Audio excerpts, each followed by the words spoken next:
AI isn't coming. It's already transforming marketing and business. See how at MACON 2025, October 14th through 16th in Cleveland. Evergreen Podcasts is proud to be the official podcast partner, recording live on site and meeting with more than 1,500 marketing leaders. You'll learn from leaders at Google Cloud, Meta, Snowflake, and HeyGen, sharing what's working and what isn't.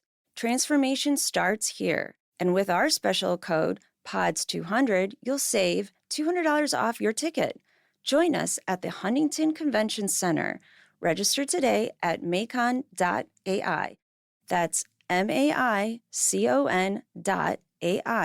Support for This News is So Gay comes from the LGBTQ Plus Opportunity Fund of the Cleveland Foundation, leveraging philanthropy to empower LGBTQ plus communities.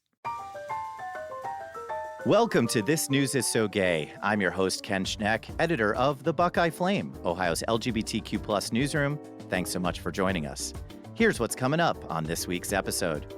Cuts to gender-affirming care continue to take place all over the country. Just how bad is it getting out there to access this care? There is so much LGBTQ plus news coming at journalists from every angle. How do my colleagues pick the stories they are going to cover?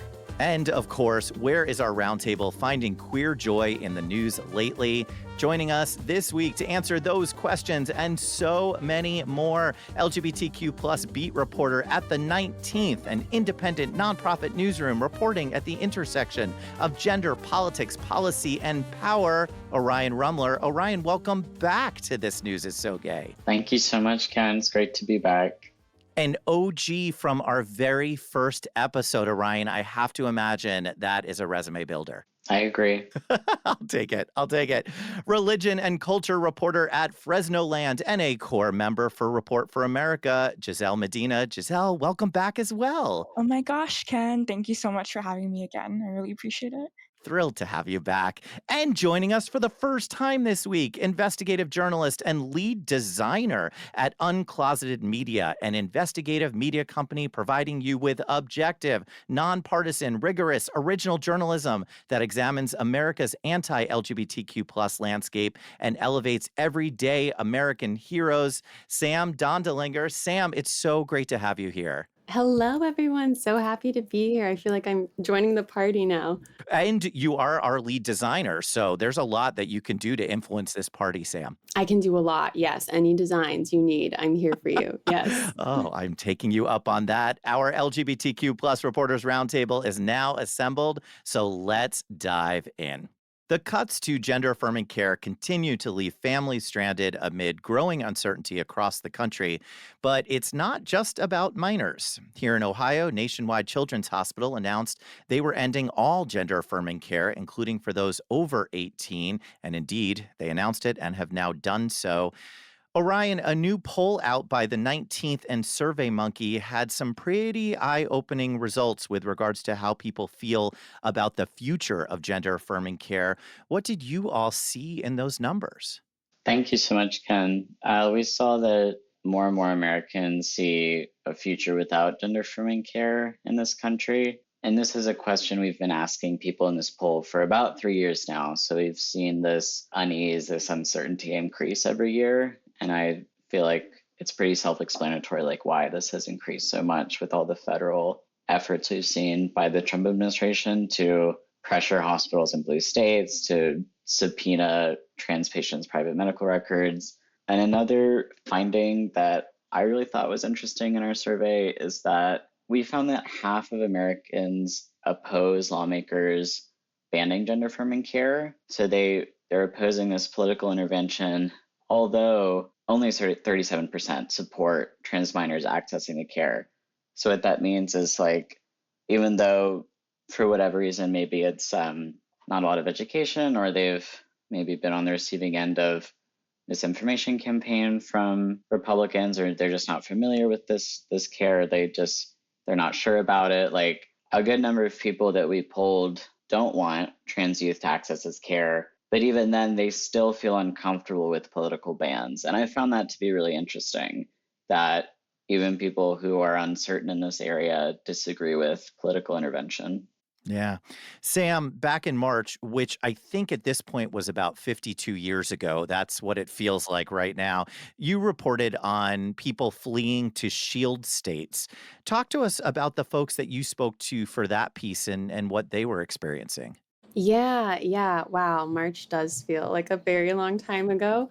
At the time, there were laws that were targeting people 19 and under for gender affirming care. And I had the privilege of speaking with someone who had just turned 18.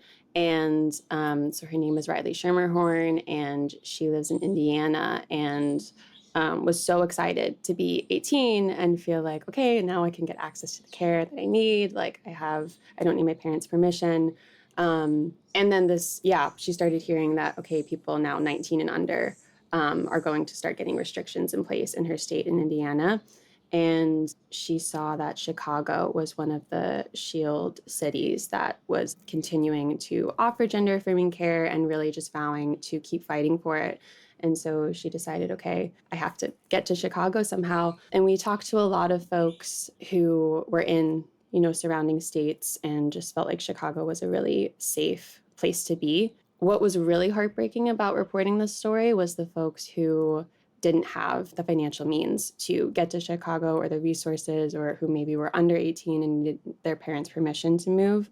So there were a lot of factors that went into the story, but what stood out to me was just the urgency for these folks needing to move because the laws are happening so quickly and the political landscape is changing so fast. Um, and yeah, it's hard to keep up, frankly. Yeah, we certainly have that here in Ohio right now with the city of Lakewood, which at the time of us publishing this episode, it seems quite likely they will have passed a safe haven resolution, which will put them squarely at odds with the state of Ohio's laws banning gender affirming care. And there's a lot of conflict there. But there's also this wider context of cuts to healthcare all across the board. And Gisselle, you've been doing some incredible reporting, far more than one piece for Fresnoland about upcoming cuts to Medi-Cal. And I have to imagine that the proposed cuts there are going to affect LGBTQ plus communities in the Fresnoland area. Yeah, Ken, you're absolutely right about that.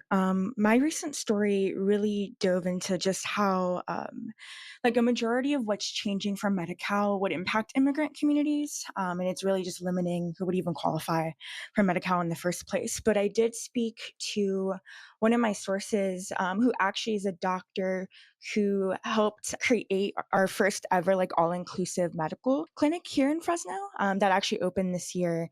And I was just talking to her about, like, yeah, what would these Medi-Cal cuts mean for LGBTQ plus people here in Fresno? And with Fresno specifically, like, just for some background, Fresno is very conservative. Fresno County itself is very conservative, just considering that it's the Central Valley. But Fresno itself is the third highest Medi-Cal enrollment rate than all of the 58 like California counties.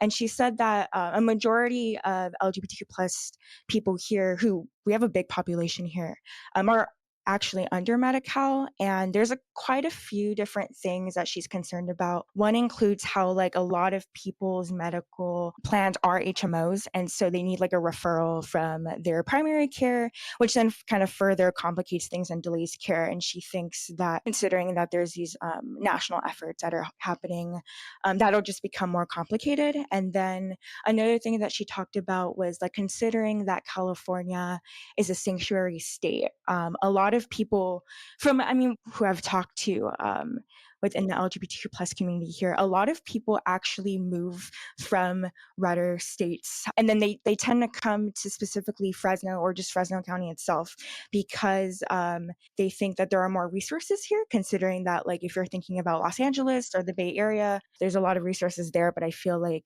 because there's a bigger LGBTQ plus population, those resources are more limited and, like, spread it out. And so people tend to come here, and they tend to come, like, usually without like friends or family, and they come and they kind of seek refuge, and they try to find these resources. But unfortunately, like, we don't have that much. She's worried that, like, through Medi-Cal, the free gender affirming care that a lot of people are accessing here will just not exist, and that would really just take away life like just life support. It's this type of support that people really need here. And so, yeah, she just thinks that like as national efforts continue, that we would get impacted. But she did share with me that there is a plan for if that does happen, that the clinic will continue to operate and continue to just try to meet the community where they're at. I love, by the way, that I called it geographically the Fresnoland area. That's how much the name of your publication has screwed me up for describing that geographic area. When you say Fresno, it just feels incomplete. I have to imagine you all refer to the area as Fresnoland as well. Yes. Yeah. I feel like it's more people who like read our work. But yes, I do say Fresnoland on accident. I'm like, wait, well, it just rolls off the tongue. So Oh, it's yeah. like, but it's That's the official area. We're going to get that changed. And Orion, you too wrote about queer women and Medicaid. What did you find out there? Thank you, Ken. Millions of Americans are, they face the real possibility of just losing their health insurance, losing Medicaid access after Trump's big beautiful bill or big beautiful tax and spending law went into, or it's going to go into effect in late 2026, but it's been signed. And lesbian and bisexual women, queer women are really at disproportionate risk of losing this health insurance. 1.2 million cisgender lesbian and bisexual women rely on Medicaid as their primary insurance. And that's according to Williams Institute. That's 1.2 million of the 1.8 million of all LGBTQ people who are on Medicaid as their primary insurance. And these women are like caregivers who are taking care of kids, their parents. A lot of them are living in poverty or are low income. So I wrote a story about that, and I spoke with Sarah Habeen, who's a mother of two in northern Montana, and she recently learned she has cysts in her brain. And it's fine right now. Like, her doctors are monitoring the cysts to make sure they don't get bigger, but she's on Medicaid and she has a lot of prescriptions she can't pay for without Medicaid. So this is one queer mother out of like thousands, if not millions, that need this care and may not have it. So much uncertainty in your piece and Sam's piece and Giselle's writing. So we obviously will continue to talk about threats to healthcare coverage in upcoming episodes. Well, I said this on an episode a few weeks ago. One of the coolest privileges about hosting this show and putting together the different topics that we're going to talk about every week are the regional aspects, because life is different in different parts of the country. And you all have reported on that so damn well. Sam, one of my favorite pieces in the past couple weeks, and we actually stopped as a newsroom to talk about it, was conservative Christian lesbians are coming out later in life, which you reported in partnership with the 19th. Yay for our crossover episode today. We love getting at the reporting process and pulling back the curtain on that. How did you put that piece together? Yes. Oh, I'm so happy that you enjoyed the piece. Thank you so much. It was a really amazing piece to work on. I think it was very collaborative. So one of our audience development people actually pitched the idea. She majored in gender studies, and she was like, hey, I feel like there's something here. And then we reached out to the 19th and we pitched a couple of different ideas. And the editor there was like, this one seems really cool. I think we should pursue it. And as soon as I started reporting on it, just so many people came out of the woodworks wanting to share their stories. And I'm sure you all can relate. Like, once you kind of get into that vein of sources, then everyone's just connected to everyone. And there's all these little communities of essentially lesbians who came out later in life, who come from really conservative backgrounds, and there was just so much community and so much dialogue within the communities, and I felt like I could just be a fly on the wall and talk to these people, and the interviews were so fun. Like, I just got to sit and ask questions to these amazing powerhouse women, and they told me their life stories, and so much reflection on the undoing of their religious trauma and deprogramming, and then also so much joy. And I got to hear the stories of, their first date with a woman and how it felt to feel safe, and the vulnerability and the intimacy that came with that.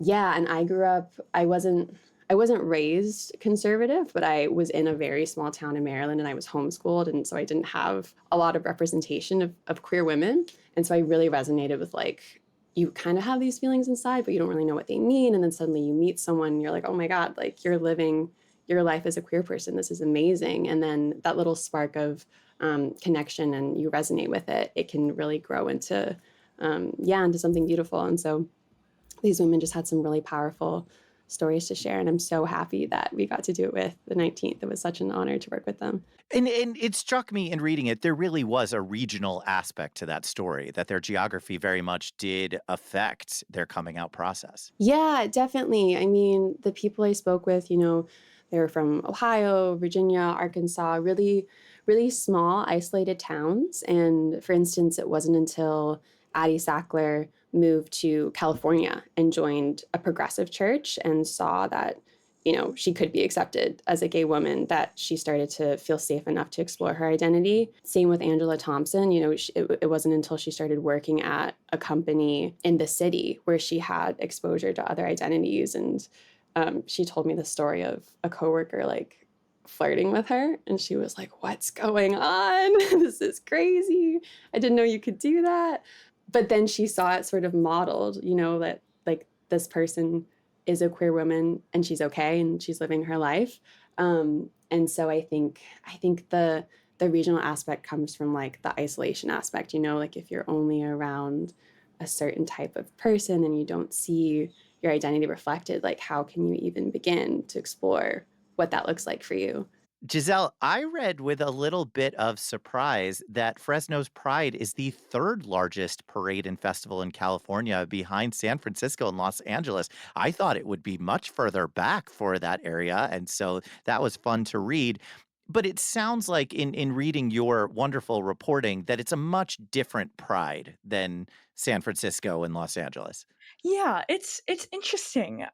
So when I first like did this story back in June, I was really interested, like to think about it through like a religion journalism lens. It's only because like I noticed like as I've attended this same pride since I was in high school, that a lot of churches and religious groups are very much like involved, like even like directly organizing the event. And I think that's very interesting. And so our pride event, it's half festival and it's half parade.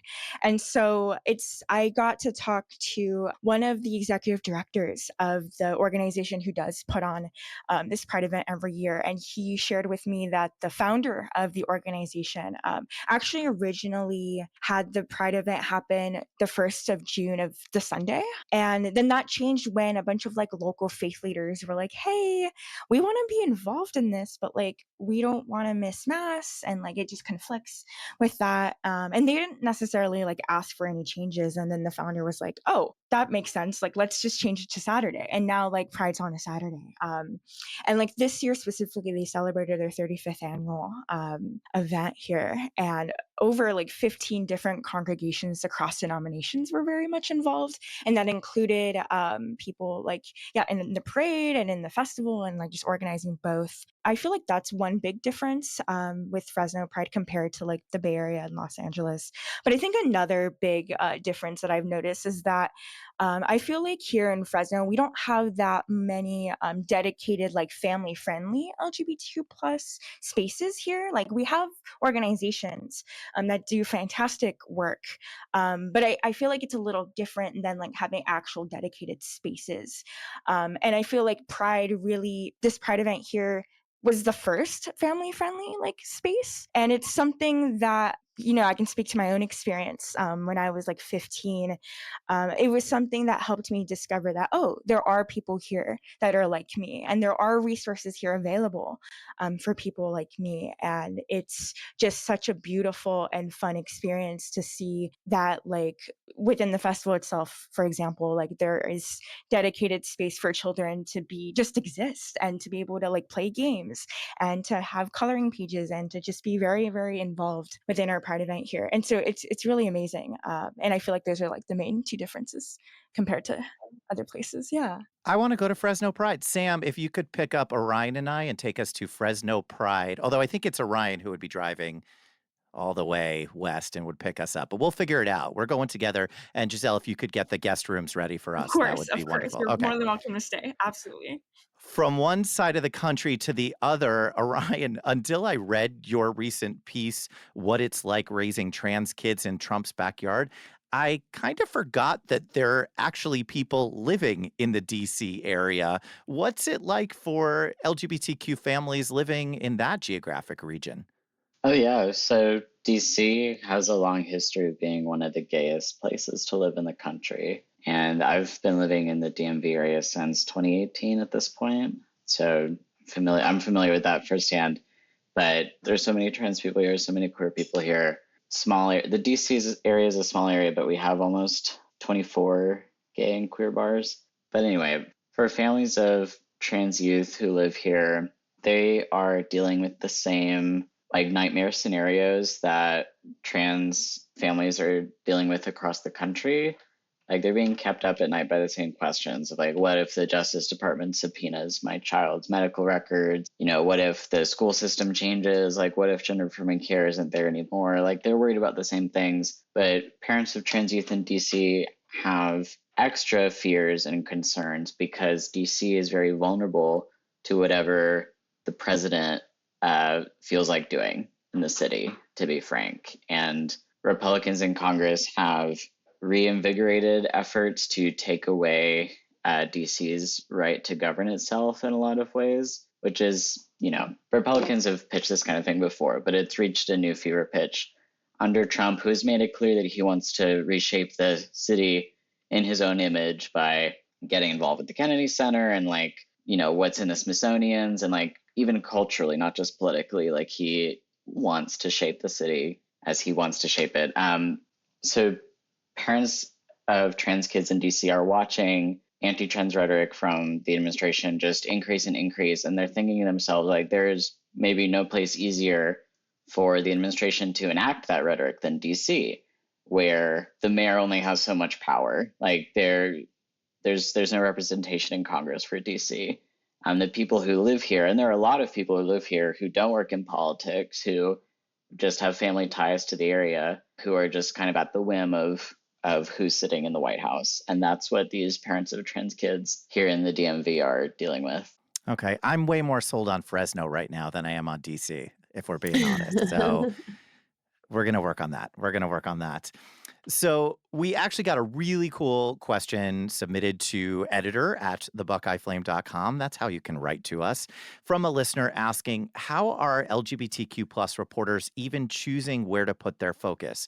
And I would love to check in with all of you on how you're navigating this LGBTQ plus landscape where there is just no shortage of stories to cover. So we're going to talk in a few minutes about what's coming up for you next specifically, but it would be amazing to just spend a few minutes talking about process. We love letting folks know about our process. Sam, how do you go about deciding what story to cover next? Yeah, it's such a good question. The other day, someone asked me, I said I'm an LGBTQ investigative reporter, and they were like, "Oh, do you have a specific beat?" And I was like, I feel like LGBTQ used to be that used to be the beat, but now there's so much going on. It is true that there's so many areas to cover within that umbrella.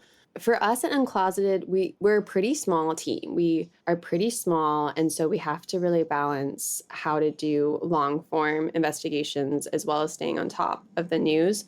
And so I always have one or two long form stories happening. So right now we're working on something about foster care. And so it's really long and we're talking to different families, and that's kind of happening in the back burner. But then we're also keeping track of what's happening on the news. So the Supreme Court is hearing a case on October 6th about conversion therapy. And so we're also doing a quick turn story about that and making sure that people are feeling the urgency is there and that we're covering topics that are relating directly to the news right now. I also think looking at gaps in coverage in general, what other outlets are doing, we don't want to just be saying the same thing. And obviously everyone does it a little bit differently, but really looking at which voices are not being uplifted enough right now, and where can we focus more energy on filling gaps in coverage. I think that's something we try to do really intentionally. And over at the 19th, Orion, obviously your newsroom has a pretty specific focus and a specific mission. How does that help direct you where to head next for an article? Right now, I'm focused pretty strongly on healthcare. That's been where my beat has kind of been leading me this year. I'd say, yeah, our 19th mission it does help solidify and like clarify what I should be focusing on, because our mission is to serve, women, people of color, LGBTQ people.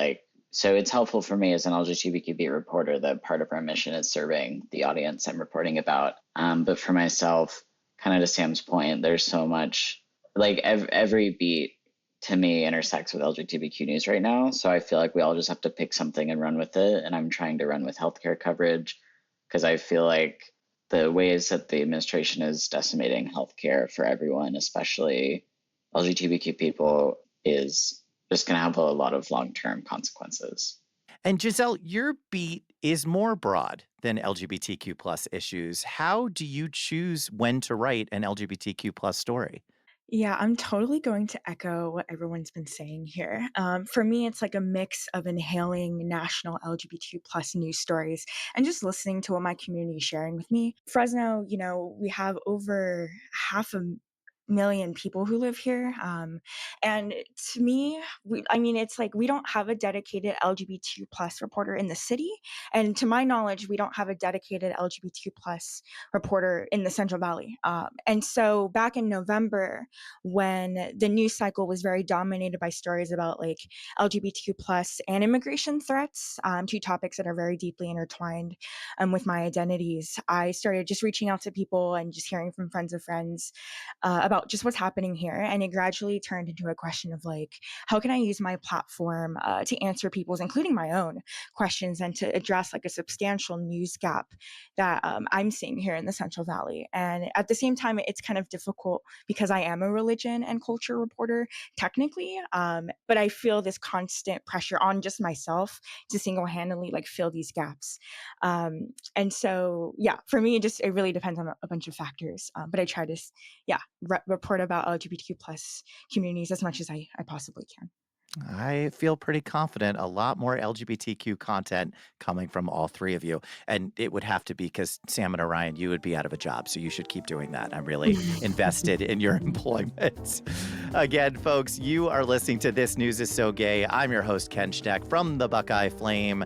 Joining me this week, Orion Rummler from the 19th, Sam Donndelinger from Uncloseted Media, and Gisselle Medina from Fresnoland.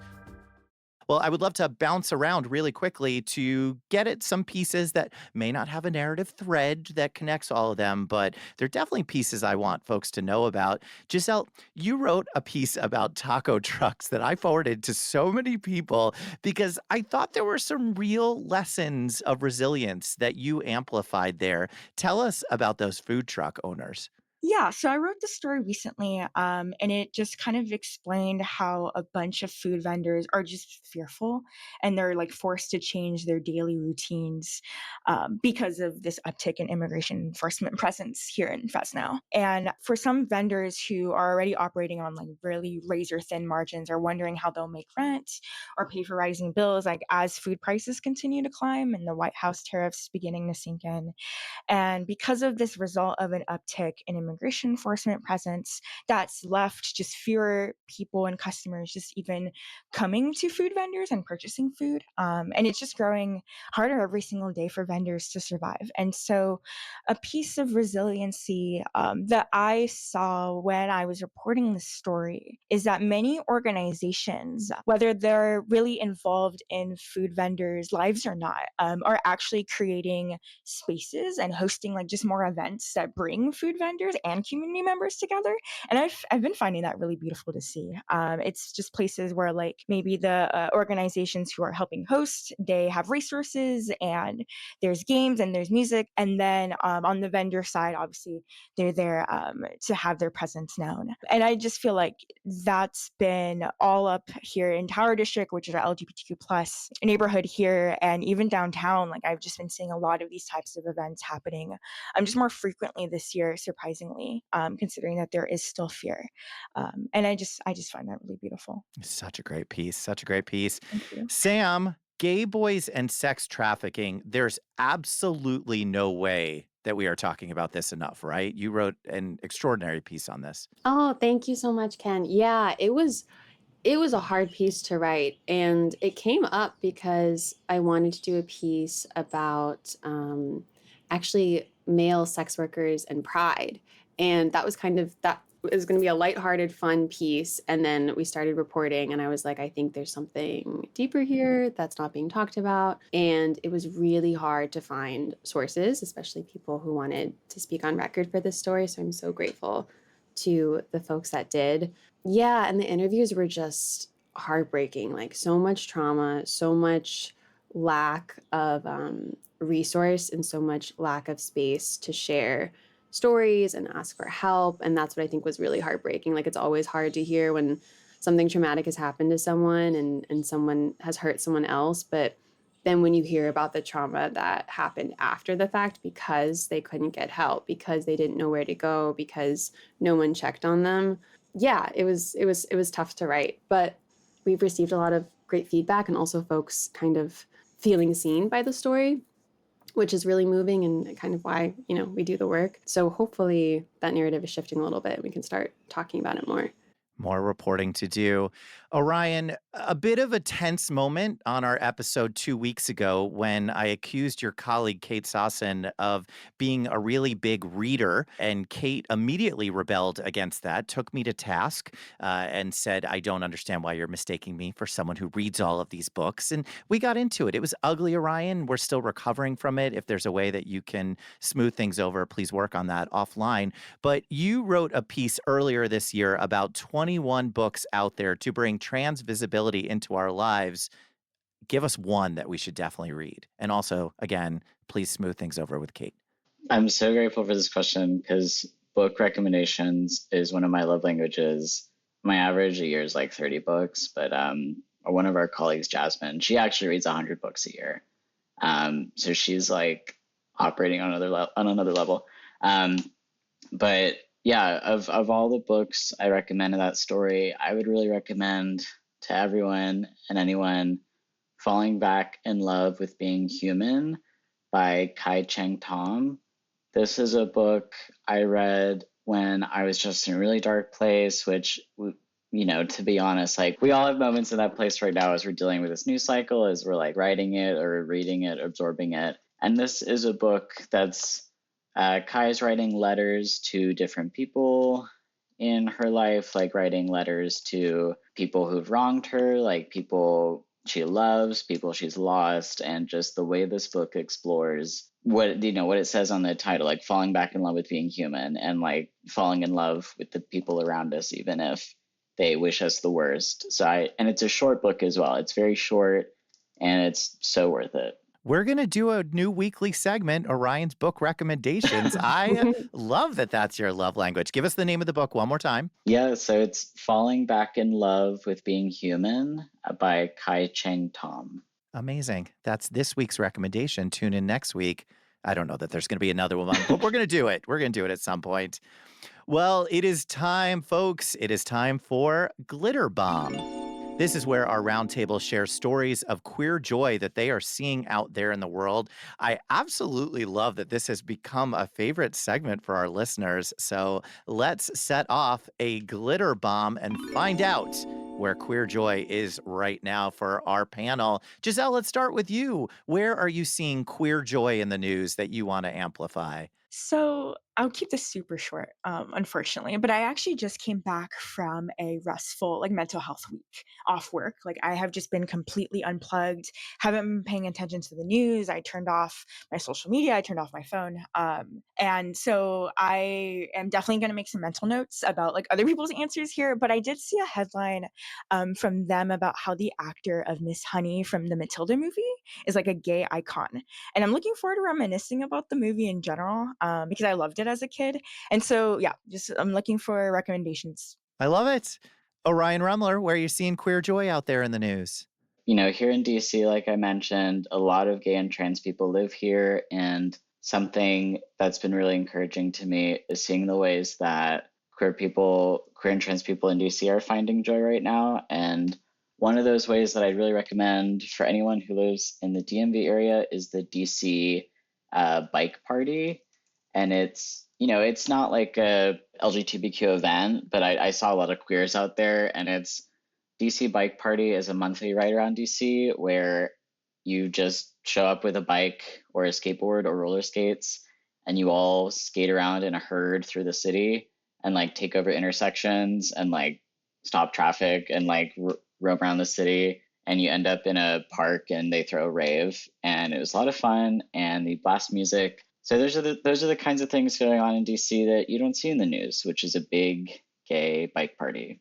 I am now back on the DC train, so that was good on behalf of DC tourism. Sam, Donndelinger, where are you seeing queer joy in the news?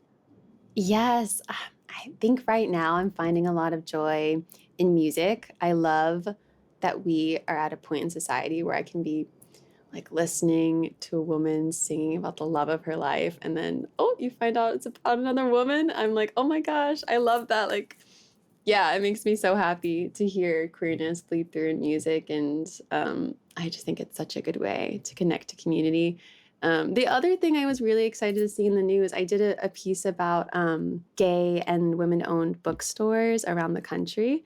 And I don't know if you all heard about this. This was in August, but All She Wrote Books hosted like a wedding marathon where essentially they married a bunch of queer couples in Somerville, Massachusetts, which is where they're based. And they had like a little private session and photographer, and they would get you a cake and stuff. And, with all the fear happening around gay marriage and all the uncertainty around, the rights to marriage, it was just so lovely to see everyone come together and the community really step up for one another. And it was at one of my favorite bookstores. So that was really cool to see. God, I want to open a bookstore so badly. Thank you for that.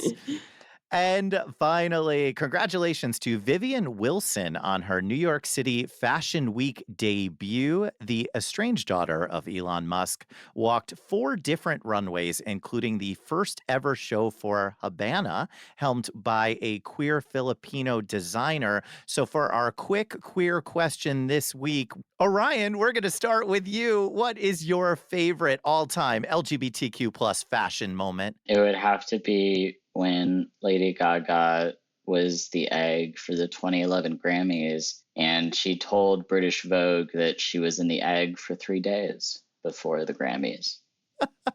As you do, because if you're gonna wear the egg, you gotta have that period in the egg costume. Gisselle Medina, how about a queer fashion moment for you? So I admittedly do not follow celebrity fashion moments as much as I probably should, but I'm always a fan of anything that Janelle Monáe wears. And there was one year at the Met Gala where they wore this like Picasso-inspired pink and black and white outfit, and they just looked absolutely stunning. So that would be my answer. Amazing. Sam Donndelinger, how about an LGBTQ plus fashion moment for you? Yes, I'm also thinking about the Met. I live in Brooklyn, and I'm thinking of in 2018 when Lena Waithe wore the rainbow cape, the rainbow flag as a cape at the Met Gala. And I feel like, sometimes queer fashion can be a little more subtle, a little more reserved, but they were just like, okay, I'm going to wear my rainbow cape. And I sometimes you just have to do that, Love it. Absolutely love it. Well, our listeners certainly want to hear what you all are working on. Orion, what's coming up next for you?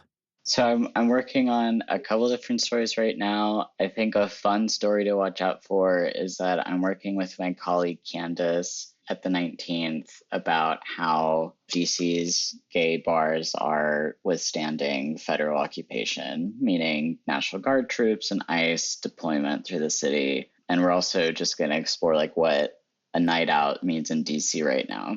Amazing. Can I just say, I'm actually having a moment of just appreciation, which I have every single week when I host this show. This has been such a joy to be able to be a part of. But when you say Jasmine and when you say Candace, every time you say these names, I'm like, they've been on the show. It's very exciting to me. Gisselle, what do you have coming up? Yeah, I'm also working on a bunch of things right now. But something that I'm very excited about is I'm working on this investigation about this really big tech company that recently failed here in Fresno. And the way that I describe it to people who don't know, it's very think very Elizabeth Holmes and Theranos. The whole failure of that, it's very similar to the impact that happened here.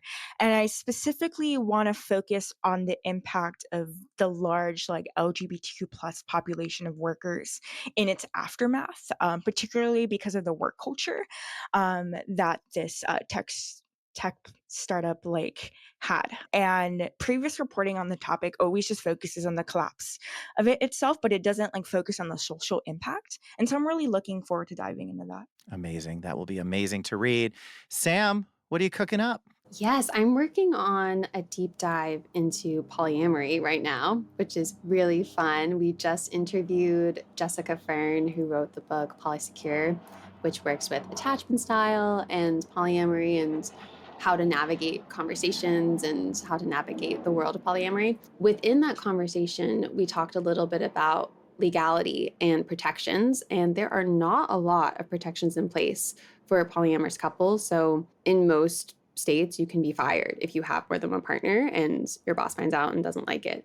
And so we're doing a deep dive on that. And then also just thinking about space and how, the sidewalk's kind of built for 2 people, not 3 people. And, if you're trying to buy a house, there's usually one big bedroom and a bunch of small bedrooms. And just, I don't know, thinking about the way our world is structured around a very traditional family and what that's like for people who are polyamorous navigating that. The sidewalk piece is something I have never thought about in my life. That's incredible. That's going to be incredible reporting from all three of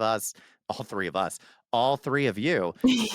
Well, that, my friends, is all the time that we have for this week. I want to thank our roundtable, Orion Rummler from the 19th. Thanks for coming back on the show. Always glad to be here, Ken. Thank you. Sam Donndelinger from Uncloseted Media. Thanks for all you're doing, Sam. Thank you so much. This was so much fun. It was really good to be here. And Gisselle Medina from Fresnoland, which is not just the name of the publication, but I feel of the geography. Thank you for all of your reporting, Gisselle. Oh my gosh, no, Ken. Thank you so much for having me. Thank you so much for having this podcast. It's just so important to have. And I just appreciate this lovely conversation I've had with you guys. So that was like therapy for me. So thank you for that. My friends, my listeners, I'm Ken Schneck, editor of the Buckeye Flame. And if you liked this episode of This News is So Gay, please share it with a friend. Subscribe so that you do not miss out on our next episode. You can reach out to us. Send an email on over to editor@thebuckeyeflame.com and let us know your thoughts, or if our panelists maybe missed a fashion moment. And of course, rate and review This News is So Gay on your favorite podcasting app. We just got a review yesterday. They said a perfect mix of serious news and hilarious queer nonsense. I love this podcast. Well, we love you. Thank you for rating and reviewing it. In the meantime, read LGBTQ plus news, share the stories of LGBTQ plus reporters, and support the work of LGBTQ plus newsrooms. Until next week, friends.